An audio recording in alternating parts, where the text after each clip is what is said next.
Hey yo, what's up mga katropa and welcome to Joms TV. Kumusta na kayo? It's been a long time since ngayon lang ulit tayo makakapag-vlog dahil for the past few days ay talagang super busy tayo sa ACADS, lalong-lalo na meron tayong thesis. Pero by the way, ay i-update ko uli kayo dito po mismo sa may Parañaque and Pasay City as of November 2023.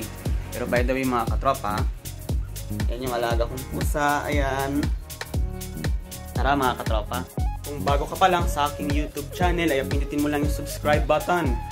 And huwag mong kalilimutang pindutin ang notification bell para update kayo palagi sa mga susunod pa nating vlogs here at Joms TV. Oras po natin ngayon mga katropa ay 6:45 na ng umaga, Monday, November 13, 2023. Talaga na mga 50 days to go na lang, mas na ang all-time favorite celebration ng ating mga katropa. As you can see mga katropa, tayo po ngayon ay papasok na kung saan ay panibagong araw na naman. Tingnan nyo naman ay unti-unti na nga nagkaka-traffic dito po sa may part nitong Manila-Cavite Expressway or also known as Cavitex dito po sa Parañaque. Kaya naman as of November 2023 ay i-update ko ulit kayo dito po mismo sa kasalukuyang ginagawang LRT Line 1 Cavite Extension Project featuring itong tatlong istasyon. As you can see, nakikita nyo talagang kahit umaga ay napakaganda ng view nitong Okada Manila at ng Entertainment City dito po sa Parañaque.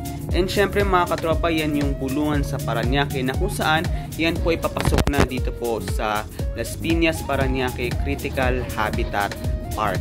As you can see mga katropa, makikita nyo po, ayan na po yung nauna nating na-feature nung nakaraang vlog natin dito.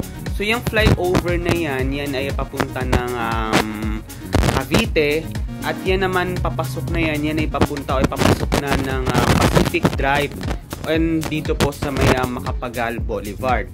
So, yung flyover na yan ay ginawa yan noong 2016 para nga mais yung traffic dito po sa may Cavite. So, kung galing kayo ng Parañaque, well, dire-diretso na po yan all the way to Cavite. Kaya naman mga katropa, unang istasyon na ating i-feature ay itong Asia World Station na kung saan makikita nyo, kompleto na siya sa bubong, interior and outdoor works na lang ang ginagawa and also finishing touches na lang dito po sa may world-class station nitong Asia World Station. So nakakonekta po siya dito po sa may PITX, ang main land port ng ating bansa. And syempre makikita nyo po yung napakagandang building na yan or napakalaking building na yan na kung saan kasalukuyang ginagawa dito po sa may tabi nito ang PITX. And syempre mga katropa, kasalukuyang di kinakabit yung riles na pagdadaanan nitong LRT Line 1. And by the way nga pala mga katropa, for your information, ito pong LRT Line 1 ay isang light rail transit. Meaning, although na it is characteristic as a light rail, siya po ay nagsiserve as a mass rapid transport system or mass rapid rail. Ayan. As you can see, makikita nyo talagang kahit umaga ay talagang litaw ang kaunlaran ng Maynila. Yan po mga katropa, yan po ang NAIA Expressway Junction dito po sa may Barangay Tambo, Parañaque City. So sa ilalim niyan, yung LRT Line 1 and itong MIA Station or Manila International Airport Station. So ayan yung MIA Station dito po sa may Ross Boulevard, Barangay Tambo, Parañaque City. So halos tapos na at halos kompleto na rin. Interior design na lang ginagawa dyan po sa may MIA Station. And lastly ay ito pong Redemptorist Station na nakakonekta dito po sa may harapan nitong Baclaran Church. So kung pupunta kayo ng Baclaran ay dyan po ang babaan nyo para naman sa gayon ay talagang napaka-convenient, napaka-easy and napaka-bilis ng inyong pagbiyahe, lalong-lalo na kung magsisimba kayo sa Baclaran Church. And syempre, yan na nga mga katropa, kung dito po sa may bandang kanan, papunta na po yan dun po sa may existing line ng LRT Line 1 all the way mula Baclaran hanggang Fernando Poe Jr. Station.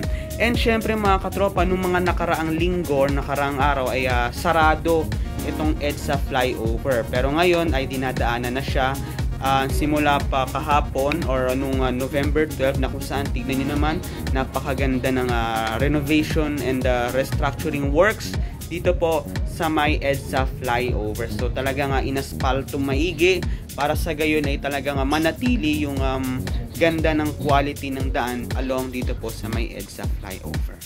Kaya naman mga katropa ay talagang napakaganda ng umaga natin ngayon. Kitang-kita pa lang na bumubuka na itong si Haring Araw. So yan po mga katropa ang CCP Complex or Cultural Center of the Philippines Complex na kung saan yan po ang premier cultural center ng ating bansa dito po sa may Roxas Boulevard sa boundary po ng Parañaque at nitong lungsod ng Maynila. So yan po yung CCP Complex. Yan po ay ginawa nung if I'm not mistaken 1974. Ayan. So ayan po mga katropa, I hope nagustuhan nyo itong ating sightseeing update with Joms as of November 2023. So tagal nating hindi nakapag-vlog for almost 1 week dahil nga busy tayo sa ating mga akad. As you can see mga katropa, makikita nyo talagang unti-unti nang nagiging busy ang ating mga katropa, mapasasakyan man dahil nga naman ay Monday morning or first day of the week.